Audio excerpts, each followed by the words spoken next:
आप सभी को पूर्णिमा की हार्दिक शुभकामनाएं। भगवान श्री हरि और माँ लक्ष्मी जी की कृपा सदा आप सभी पर बनी रहे। पूर्णिमा के दिन भगवान श्री हरि, माँ लक्ष्मी जी और चंद्र देवता की पूजा की जाती है। इस दिन व्रत रखने वाले भक्तों को हो सके तो पवित्र नदियों में स्नान करके, पूजा करके उपवास रखने का संकल्प लेना चाहिए और व्रत की कथा पढ़नी और सुननी चाहिए। लेकिन जो भी भक्त किसी कारण से व्रत रखने में असमर्थ हो, अगर ऐसे भक्त भी सच्चे मन से व्रत की कथा पढ़ते या सुनते हैं तो उन्हें भी पूर्णिमा व्रत का ही पुण्य प्राप्त होता है। कथा सुनने वाले भक्तों को भी अपनी सामर्थ्य के अनुसार कुछ न कुछ दान देने से उन्हें जीवन में सभी प्रकार के सुखों की प्राप्ति होती है। तो आज के इस वीडियो में आप सुनेंगे पूर्णिमा के दिन सुनी जाने वाली संपूर्ण व्रत कथा। अगर आप श्री सत्यनारायण व्रत कथा भी सुनना चाहते हो तो इसकी वीडियो हमारे चैनल पर पहले से अपलोडेड है, आप जरूर सुन लीजिएगा। द्वापर युग में एक समय की बात है। यशोदा जी ने भगवान श्री कृष्ण से कहा कि हे कृष्ण, तुम सारे संसार के उत्पन्नकर्ता, पोषक और उसके संहार करता हो। आज कोई ऐसा व्रत मुझसे कहो जिसे करने से मृत्युलोक में स्त्रियों को विधवा होने का भय ना रहे, साथ ही यह व्रत हर प्रकार की मनोकामनाएं भी पूर्ण करने वाला हो। मैया यशोदा की बात सुनकर भगवान कृष्ण कहने लगे, हे माते, आपने अति सुंदर प्रश्न किया है। मैं अब आपसे ऐसे ही व्रत को सविस्तार कहता हूँ, ध्यानपूर्वक सुनो। सौभाग्य की प्राप्ति के लिए स्त्रियों को 32 पूर्णमासियों का व्रत करना चाहिए। इस व्रत को करने से स्त्रियों को सौभाग्य, सुख, संपत्ति का आशीर्वाद प्राप्त होता है। यह व्रत अचल सौभाग्य देने वाला और भगवान शिव के प्रति मनुष्य मात्र की भक्ति को बढ़ाने वाला है। श्री कृष्ण के ऐसे वचन सुनकर मैया यशोदा कहने लगी, हे कृष्ण, सर्वप्रथम इस व्रत को मृत्युलोक में किसने किया था? इसके विषय में भी विस्तार पूर्वक मुझे बताओ। तब श्री कृष्ण कहने लगे कि हे माते, इस भूमंडल पर एक अत्यंत प्रसिद्ध राजा, चंद्रहास से पालित, अनेकों प्रकार के रत्नों से परिपूर्ण कातिका नाम की एक नगरी थी। वहां पर धनेश्वर नाम का एक ब्राह्मण अपनी पत्नी के साथ रहा करता था। उसकी पत्नी अति सुशीला और रूपवती थी। दोनों ही उस नगरी में बड़े प्रेम के साथ रहते थे। उनके घर में धन धान्य आदि की कोई कमी नहीं थी। उनके जीवन में सब कुछ था, परंतु उनके जीवन में एक बहुत बड़ा दुख लिखा था। उस दुख का कारण था उनकी कोई संतान न होना, जिस कारण वह पति पत्नी अत्यंत दुखी रहा करते थे। एक समय की बात है, एक बड़ा तपस्वी उस नगरी में आया। वह तपस्वी योगी उस ब्राह्मण के घर को छोड़कर अन्य सभी घरों से भिक्षा लाकर भोजन ग्रहण किया करता था, परंतु उसने कभी भी रूपवती से भिक्षा नहीं ली। उस योगी ने एक दिन रूपवती से भिक्षा न लेकर उसी के पास के किसी घर से भिक्षा ली और नदी किनारे जाकर उस भिक्षा में मिले हुए भोजन को वह प्रेम पूर्वक खा रहा था कि धनेश्वर ने योगी का यह सब कार्य किसी प्रकार से देख लिया। अपनी भिक्षा के अनादर से दुखी होकर धनेश्वर नाम का ब्राह्मण तपस्वी योगी से कहने लगा, हे महात्मन, आप सभी घरों से भिक्षा लेते हैं, परंतु मेरे घर की भिक्षा आप कभी नहीं लेते, इसका क्या कारण है? तब तपस्वी ने कहा कि निसंतान के घर की भीख पतितों के अन्न के तुल्य होती है, और जो पतितों का अन्न ग्रहण करता है वह खुद भी पतित हो जाता है। क्योंकि तुम निसंतान हो, अतः पतित हो जाने के भय से मैं तुम्हारे घर की भिक्षा नहीं ले सकता। धनेश्वर यह बात सुनकर अपने मन में बड़ा दुखी हुआ और हाथ जोड़कर तपस्वी के पैरों पर गिर पड़ा और बड़े दुखी मन से कहने लगा, हे महाराज, यदि ऐसा है तो आप मुझे पुत्र प्राप्ति का कोई उपाय बतलाइए। आप तो सर्वज्ञ हैं, मुझ पर अवश्य ही यह कृपा कीजिए।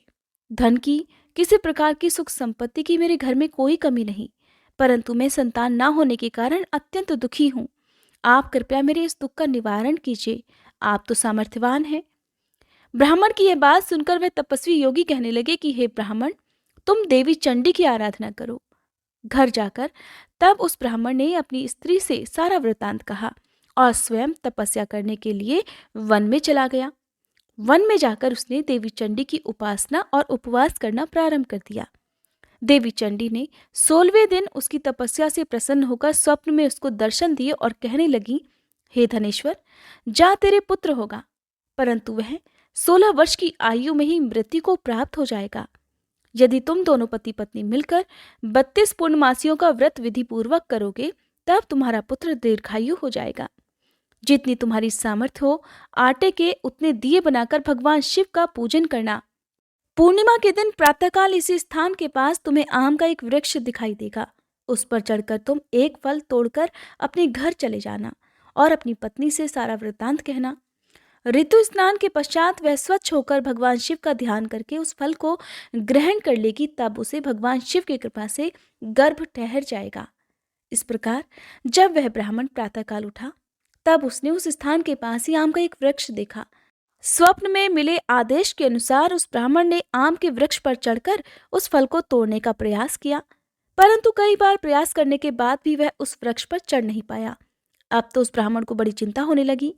तब वह विघ्न विनाशक भगवान गणेश की वंदना करने लगा कि हे दयानिधे, अपने भक्तों के विघ्नों का नाश करके उनके मंगल कार्य को करने वाले, दुष्टों का नाश करने वाले, रिद्धि सिद्धि प्रदान करने वाले हे गणपति भगवान, आप मुझ पर कृपा करके इतना बल दीजिए कि मैं अपने मनोरथ को पूर्ण कर सकूं। इस प्रकार गणेश भगवान से प्रार्थना करने पर उनके आशीर्वाद से धनेश्वर वृक्ष पर चढ़ गया। तब उसने आम का एक सुंदर फल जो देखा था उसे तोड़ लिया। उसने विचार किया कि जो वरदान से फल मिला था वही यह फल है। उसके बाद उसे और कोई फल उस पेड़ पर दिखाई ही नहीं दिया। तब धनेश्वर उस फल को लेकर अपनी पत्नी के पास आ गया और उसे खाने के लिए दिया। उसकी पत्नी ने अपने पति के कहे अनुसार उस फल को खा लिया और वह भगवान के आशीर्वाद से गर्भवती हो गई। देवी चंडी की असीम कृपा से कुछ ही समय बाद उसे एक अत्यंत सुंदर पुत्र मिला। पति पत्नी दोनों ने मिलकर पुत्र के जन्म का खूब धूमधाम से उत्सव मनाया। वे दोनों अब बड़े खुश थे। माता पिता के हर्ष और शोक के साथ वह बालक शुक्ल पक्ष के चंद्रमा की भांति अब अपने पिता के घर में बढ़ने लगा। देवी चंडी की कृपा से वह बालक बहुत ही सुंदर, सुशील और विद्या में बहुत निपुण था। देवी की आज्ञा अनुसार उसकी माता ने 32 पूर्णमासी का व्रत रखना प्रारंभ कर दिया ताकि उसका पुत्र बड़ी आयु वाला हो जाए। जब 16वां वर्ष लगा तब देवीदास के माता पिता को बड़ी चिंता हुई कि कहीं उनके पुत्र की इस वर्ष मृत्यु न हो जाए। इसीलिए उन्होंने अपने मन में विचार किया कि यदि यह दुर्घटना उनके सामने हो गई तो वे कैसे सहन कर पाएंगे। तब उन दोनों ने मिलकर देवीदास के मामा को बुलाकर उसे पढ़ने के लिए काशी भेज दिया। सारा प्रबंध करके माता पिता ने काशी जाने के लिए देवीदास को एक घोड़े पर बिठाकर उसके मामा को उसके साथ भेजा, किंतु यह बात उसके मामा या किसी और से नहीं बताई कि देवीदास की उम्र कम है। धनेश्वर ने अपनी पत्नी के साथ अपने पुत्र की मंगल कामना और दीर्घायु के लिए देवी चंडी की पूजा करना और व्रत रखना प्रारंभ कर दिया। इस प्रकार दोनों ने मिलकर 32 पूर्णमासी का व्रत पूरा किया। कुछ समय के बाद एक दिन वह दोनों मामा और भांजे रात में विश्राम करने के लिए किसी गांव में ठहरे हुए थे। उस दिन उस गांव में एक ब्राह्मण की अत्यंत सुंदरी, सुशीला, विदुषी और गुणवती कन्या का विवाह होने वाला था। जिस धर्मशाला के अंदर वर और उसकी बारात ठहरी हुई थी, उसी धर्मशाला में देवीदास और उसके मामा भी ठहरे हुए थे। संयोगवश कन्या को तेल आदि चढ़ाकर मंडप आदि का जो कार्य किया गया, तब लगन के समय वर को धनुर्वात हो गया, जिस कारण वर के पिता ने अपने परिवारजनों से परामर्श करके निश्चय किया कि यह देवीदास मेरे पुत्र जैसा ही सुंदर है, मैं इसके साथ ही लगन करा दूं और बाद में विवाह के अन्य कार्य मेरे पुत्र के साथ हो जाएंगे। ऐसा सोचकर देवीदास के मामा से जाकर वह कहने लगे कि यदि तुम थोड़ी देर के लिए अपने भांजे को हमें दे दो, जिससे विवाह के लगन का सब काम पूरा हो सके। तब उसका मामा कहने लगा कि जो कुछ भी मधुपर्क आदि कन्यादान के समय वर को मिलेगा वह सब हमें दे दिया जाए तो मेरा भांजा इस बारात का दूल्हा बन सकता है। विचार विमर्श करने के बाद ब्राह्मण के पुत्र को विवाह में दूल्हा बनाकर मंडप में बैठा दिया गया। उसके साथ सभी विवाह कार्य रात्रि में विधिपूर्वक संपन्न हो गए। पत्नी के साथ वह भोजन नहीं कर सका और मन में सोचने लगा, मेरे बाद न जाने इस स्त्री का क्या होगा। ऐसा सोचकर वह बड़ा दुखी और उदास हो रहा था। तभी उसकी पत्नी ने पूछा कि क्या बात है, आप इतने उदास और दुखी क्यों हो रहे हैं। तब उसने वो सब बातें जो वर के पिता और उसके मामा में हुई थी उस स्त्री को बतला दी। तब वह कहने लगी, यह ब्रह्म विवाह के विपरीत हो कैसे सकता है। देव, ब्राह्मण और अग्नि के सामने मैंने आपको ही अपना पति बनाया है, इसलिए आप ही मेरे पति हैं और मैं आपकी ही पत्नी रहूंगी। किसी अन्य की पत्नी मैं बिल्कुल नहीं बन सकती। तब देवीदास ने कहा, ऐसा मत करो, क्योंकि मेरी आयु बहुत थोड़ी है। मेरे बाद आपकी क्या गति होगी, इन बातों को अच्छी तरह से विचार लो। परंतु वह स्त्री दृढ़ विचार वाली थी, कहने लगी, जो आपकी गति होगी वही मेरी भी होगी। इसलिए हे स्वामी, उठिए और भोजन करिए, आप निश्चय ही भूखे होंगे। इसके बाद देवीदास और उसकी पत्नी दोनों ने मिलकर भोजन किया और शेष रात्रि वे इसी तरह से बातें करते रहे। प्रातःकाल जागने पर देवीदास ने अपनी पत्नी को 3 नगों से जड़ी हुई एक अंगूठी दी और एक रुमाल दिया और कहने लगा, हे प्रिय, इसे अपने पास रखो और संकेत समझकर स्थिर मन हो जाओ। मेरा मरण और जीवन जानने के लिए तुम्हें एक पुष्प वाटिका बनानी होगी। उसमें सुगंधी वाली एक नव मल्लिका लगा दो और उसको प्रतिदिन जल से सींचना और आनंद के साथ तुम अपने घर में रहो और उत्सव मनाओ। जिस समय और जिस दिन मेरे प्राणांत होगा अर्थात मेरी मृत्यु नजदीक होगी, उस दिन ये सारे फूल और वाटिका सूख जाएंगी और जब ये फिर से हरे हो जाएं तब जान लेना कि मैं जीवित हूँ। ये बात निश्चय करके समझ लेना कि इसमें कोई संशय नहीं। ऐसा समझाकर वह वहां से चला गया। प्रातःकाल होते ही वहां पर गाजे बाजे बजने लगे और जिस विवाह के कार्य समाप्त करने के लिए वर और सभी बाराती मंडप में आए, तब कन्या ने वर को भली प्रकार से देकर अपने पिता से कहा कि ये मेरा पति नहीं है। मेरा पति तो वही है जिसके साथ में रात्रि के समय मेरा पाणी ग्रहण हुआ था। इसके साथ तो मेरा विवाह ही नहीं हुआ है। यदि ये वही है तो बताए कि मैंने इसको क्या दिया। मधुपर्क और कन्यादान के समय जो मैंने भूषण आदि दिए थे उन्हें दिखाए और रात में मैंने क्या गुप्त बातें कही थी वो सब भी बताए। तब पिता ने उसके कथनानुसार वर को बुलवाया। कन्या की वो सब बातें सुनकर वह कहने लगा कि मैं इस बारे में कुछ नहीं जानता। इसके पश्चात लज्जित होकर वह वर अपना सा मुंह लेकर वहां से चला गया और सारी बारात भी अपमानित होकर वहां से लौट गई। तब भगवान कृष्ण कहने लगे, हे मैया, इस प्रकार देवीदास काशी विद्याध्ययन के लिए चला गया। जब कुछ समय बीत गया तब काल से प्रेरित होकर एक दिन एक सांप रात के समय उसको डसने के लिए वहां पर आया।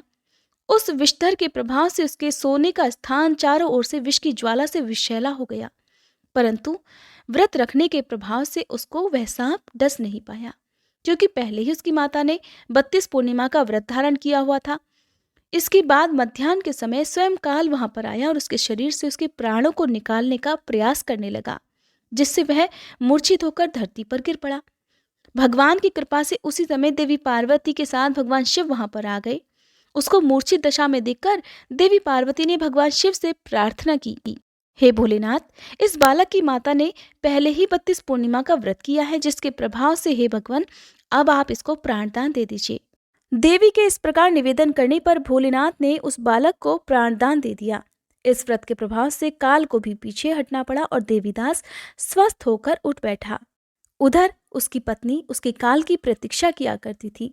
एक दिन जब उसने देखा कि उस पुष्प वाटिका में पत्र पुष्प कुछ भी नहीं रहे, तब उसे अत्यंत आश्चर्य हुआ और जब वह वैसी ही हरी भरी हो गई तब वह समझ गई कि उसके पति पर छाया संकट दूर हो चुका है। वो बड़ी प्रसन्न मन से अपने पिता के पास जाकर कहने लगी कि पिताजी, मेरे पति जीवित हैं, अब आप उनको ढूंढिए। जब 16वां वर्ष बीत गया तब देवीदास भी अपने मामा के साथ काशी से चल दिया। इधर उसके ससुर उसको ढूंढने के लिए अपने घर से जाने ही वाले थे कि वे दोनों मामा भांजे ठीक वहीं पर आ गए। उन्हें अपने घर पर आया देखकर उसका ससुर बड़ी प्रसन्नता के साथ अपने घर में उन दोनों को ले आया। उस समय नगर के निवासी भी वहां इकट्ठे हो गए और सभी ने निश्चय किया कि अवश्य ही इस बालक के साथ इस कन्या का विवाह हुआ था। उस बालक को जब कन्या ने देखा तो पहचान लिया और कहने लगी कि ये तो वही है जो संकेत करके गए थे। इसके पश्चात सभी कहने लगे कि भला हुआ जो ये वापस आ गया, और तब सभी नगरवासियों ने मिलकर आनंद मनाया। कुछ दिन अपनी ससुराल में रहने के बाद देवीदास अपनी पत्नी और मामा के साथ ढेर सारे धन और उपहार के साथ अपने घर के लिए चलने लगे। जब वे सब मिलकर अपने गांव के निकट आ गए तब कई लोगों ने उन्हें देखकर उनके माता पिता को पहले ही जाकर सूचना दे दी कि तुम्हारा पुत्र अपनी पत्नी और मामा के साथ वापस आ गया है। ऐसा समाचार सुनकर माता पिता को पहले तो विश्वास नहीं हुआ। जब उन्होंने खुद जाकर देखा तो उन्हें बड़ा आश्चर्य हुआ और तब देवीदास ने अपनी पत्नी के साथ अपने माता पिता के चरण छूकर उनका आशीर्वाद प्राप्त किया।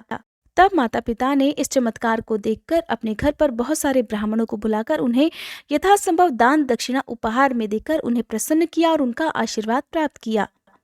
भगवान कृष्ण कहने लगे कि हे माते, इस प्रकार धनेश्वर 32 पूर्णिमाओं के व्रत के प्रभाव से पुत्रवान हो गया। जो भी स्त्रियां इस व्रत को रखती हैं वे जन्म जन्मांतर में वैधव्य का दुख नहीं भोगती और सदैव सौभाग्यवती बनी रहती हैं। ये मेरा वचन है और इसमें कोई संदेह नहीं मानना। ये व्रत पुत्र पौत्रों को देने वाला और संपूर्ण मनोकामनाओं को पूर्ण करने वाला है। ये थी पूर्णिमा के दिन सुनी जाने वाली संपूर्ण व्रत कथा। अगर आपको कथा अच्छी लगी हो तो प्लीज़ वीडियो को लाइक करना मत भूलिएगा।